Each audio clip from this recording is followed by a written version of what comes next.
Recently, Angel Reese deleted her Instagram.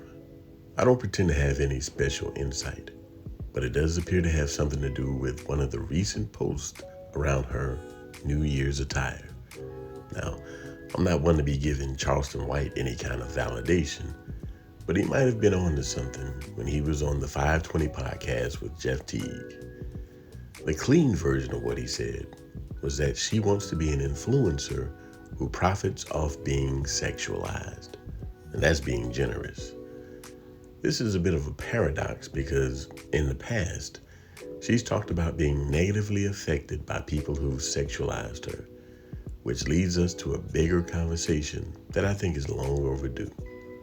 So in this video, I'm going to address that, as well as what I feel may be her reasoning for scrubbing her Instagram. If you're new to my content, I go by TSF. That sounds familiar. Don't forget to like, comment, and subscribe for more content like this. Let's get some understanding. So first, let's go back to that press conference and play a short snippet from that. I've been through so much. I've seen so much. I've been attacked so many times. Death threats. I've been sexualized. I've been threatened. I've been so many things, and I've stood strong every single time. Just know, like, I'm still a human. Like, all this has happened since I won the national championship, and I said the other day, I haven't had peace since then.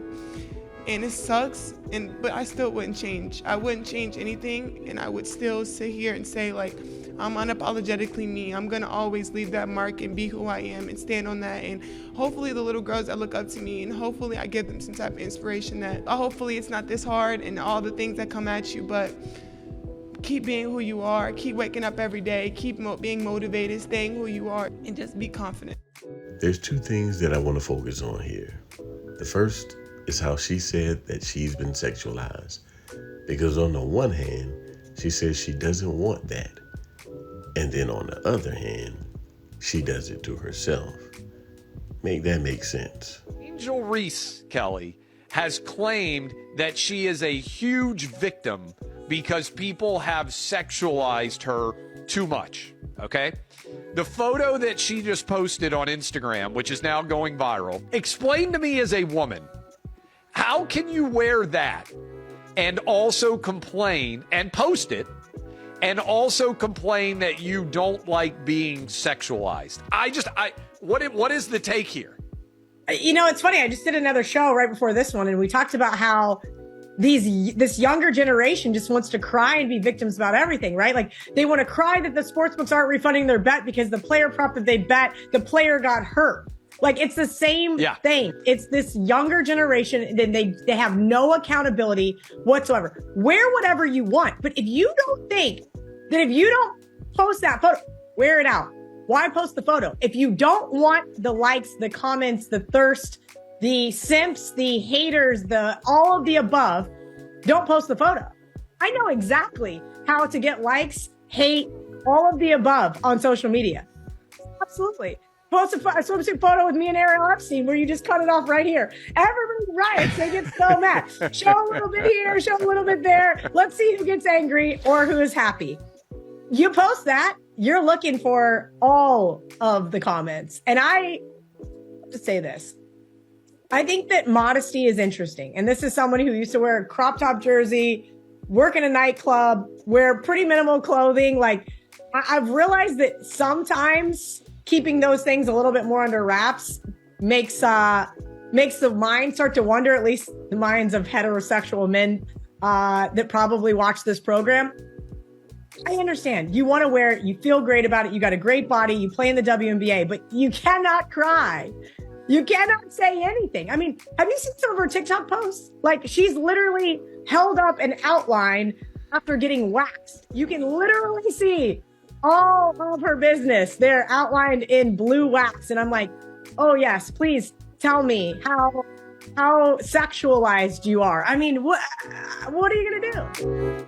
Now, I'm all for women presenting themselves however they choose, using their freedoms how they see fit. They don't, however, get to cry foul when other people follow suit with the precedent that they set. Even though public figures don't sign up for it, There are certain things that come along with notoriety. Unfortunately, you can't have your cake and eat it too.